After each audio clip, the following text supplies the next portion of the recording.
জানেন আজ বাংলাদেশের জাতীয় মিডিয়া চ্যানেল 24 এর অনুসন্ধানী রিপোর্ট অনুযায়ী আমরা জানতে পারছি যে আমাদের বিশ্ববিদ্যালয়ে ব্যাপক পরিমাণের নিয়োগ দুর্নীতি সহ বিভিন্ন খাতে দুর্নীতির অভিযোগ উঠে এসেছে। এর প্রেক্ষাপটে আমরা বলতে চাই এই বিশ্ববিদ্যালয়ে একাধিকবার দুর্নীতির তথ্য সামনে এসেছে এবং অপর পক্ষ থেকেও একাধিকবার তার উত্তর দেওয়া হয়েছে। এক শিক্ষকদের প্রশাসনিক বডির এক পক্ষ একবার দুর্নীতির অভিযোগ দায়ের করে, আরেক পক্ষ সেটাকে আবার ধামাচাপা দেওয়ার চেষ্টা করে। এই রকম বিভিন্ন পক্ষের মধ্যে পড়ে ছাত্রদের অবস্থান এখন চরম দুর্দশাগ্রস্ত।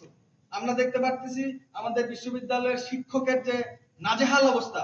আমার ডিপার্টমেন্টে মাত্র 5 জন শিক্ষক দিয়ে ডিপার্টমেন্ট চালাতে হচ্ছে। আমার ডিপার্টমেন্টে কোনো ল্যাব অ্যাসিস্ট্যান্ট নাই। আমার একজন শিক্ষকের প্রতিদিন 5টা থেকে 6টা কোর্সের ক্লাস নিতে হয়। এটা শিক্ষকদের প্রতিও এক প্রকার জুলুম। আমরা প্রত্যেকটা ডিপার্টমেন্টে এই ধরনের শিক্ষক সংকট দেখতে পারি। যে শিক্ষক সংকটের প্রতিফলন ঘটে শিক্ষার্থীদের মানসপটে, শিক্ষকদের কর্মজীবনে, শিক্ষকদের গবেষণায় ব্যাঘাত ঘটে।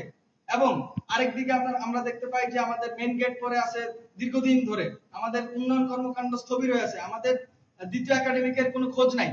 প্রত্যেকবারই আমরা দেখতে পারি যে শিক্ষকদের কর্মকর্তাদের অভ্যন্তরীণ কোন্দলের ফলে শিক্ষার্থীদের জীবন উচ্ছন্নে যাচ্ছে।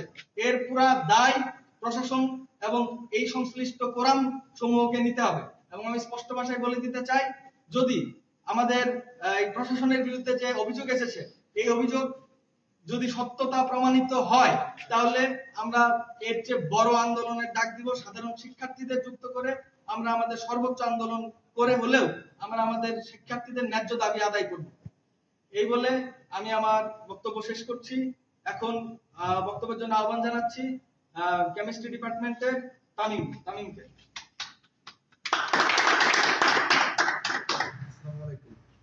আমাদের এই বিশ্ববিদ্যালয় আওয়ামী লীগ আমল থেকে দুর্নীতিগ্রস্ত।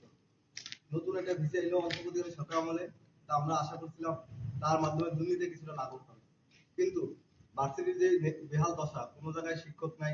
অনেক একদম ট্যুরিজম ডিপার্টমেন্টে মাত্র একজন শিক্ষক, একটা শিক্ষক দিয়ে কি এসবিএম ডিপার্টমেন্টও একটা শিক্ষক।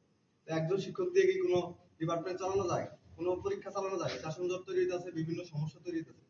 আর নিয়োগ দুর্নীতিতে যদি আমরা যদি ভালো মানের শিক্ষকই না পাই, যদি যে একটু টাকা দিয়ে যদি শিক্ষক পেতে পারে, তাহলে তো আমাদের শিক্ষার মান উন্নত হবে না। তারা তো আসলে ক্যাম্পাসে দুর্নীতি করবে। তারা যদি 40 লাখ 50 লাখ টাকা দিয়ে ক্যাম্পাসে নিয়োগ হয়, তারা তো এই টাকা অবশ্যই ক্যাম্পাস থেকে উসুল করবে, আমাদের থেকে উসুল করবে। এটা একটা দীর্ঘমেয়াদী আমরা একটা এটার ফলাফল আমরা পাবো। তো এই কারণে যদি বিসি এই দুর্নীতির সাথে যুক্ত থাকে, ওবিসি যুক্ত থাকে, তারপর বিসির যে পিএস, যে বিসির পার্সোনাল সেক্রেটারি, যে পার্সোনাল নিয়োগ করতে দুইটা বছর মতো সে বিশ্ববিদ্যালয়ে 4টা বইটা খায় দিতেছে। তো এইসব বিষয় যদি সত্যি হয়ে থাকে অথবা মিথ্যা হয়ে থাকে, এই বিষয়ে তাদের পক্ষ থেকে একটা বিবৃতি চাই। তো ধন্যবাদ তামিমকে। আমরা 24 ঘন্টার মধ্যে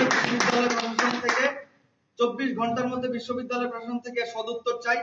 এর সদুত্তর দিতে না পারলে আমরা সাধারণ শিক্ষার্থীদের আহ্বান জানাই, তারা তাদের অধিকার আদায়ে সর্বোচ্চ সচেতন হবে, সর্বোচ্চ মেরুদণ্ড সোজা রেখে দাঁড়াবে।